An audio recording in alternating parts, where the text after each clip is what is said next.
my name is Jennifer Tremblay, and I'm an archaeologist at the Department of Archaeology at Durham University, UK. These are my favorite objects in the exhibition because they represent the archaeological work that we've been doing at Lumbini for the past 8 years in the greater Lumbini area. These 3D reconstructions of the earliest temples, Maya Devi temples at Lumbini, are very important to this exhibition. So we can see in the images here that the earliest temple that we found at Lumbini is represented by timber post holes, and this is in the archaeological record. So in order to explain the archaeological record, we have created 3D models of what the earliest temple would have looked like at Lumbini, dating to the 6th century BC. And that is a timber fence around a central tree. Then we know from the archaeology that the next phase is a slightly more complicated, but not still very simple, brick platform with a brick curb surrounding a tree.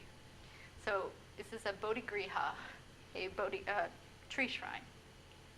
And then we know from our excavations again in the Maya Devi temple that the Ashokan period temple, which was in the 3rd century BC, would have been on a brick platform with a wattle and daub or mud construction with timber frame, and it had terracotta tiles roofing it, but it was still open in the center, and at the center was still the tree.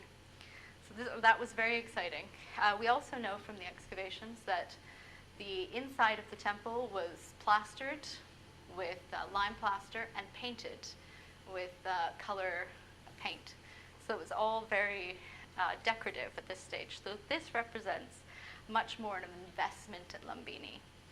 We also have the Ashokan period pillar built at this time with the inscription from the Emperor Ashoka, marking it as the birthplace of Sakyamuni Buddha. And then the final 3D model reconstruction is the temple as it was found in the 19th century when the site was rediscovered. And here we have several phases of construction. So we have a 19th century temple on top, which was dedicated to a local goddess.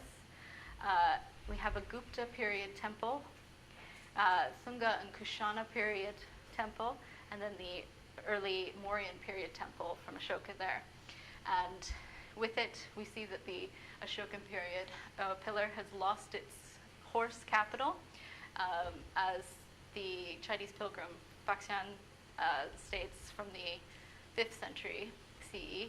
The Ashokan pillar was hit by a lightning bolt, and it lost its capital, and it was split down the middle.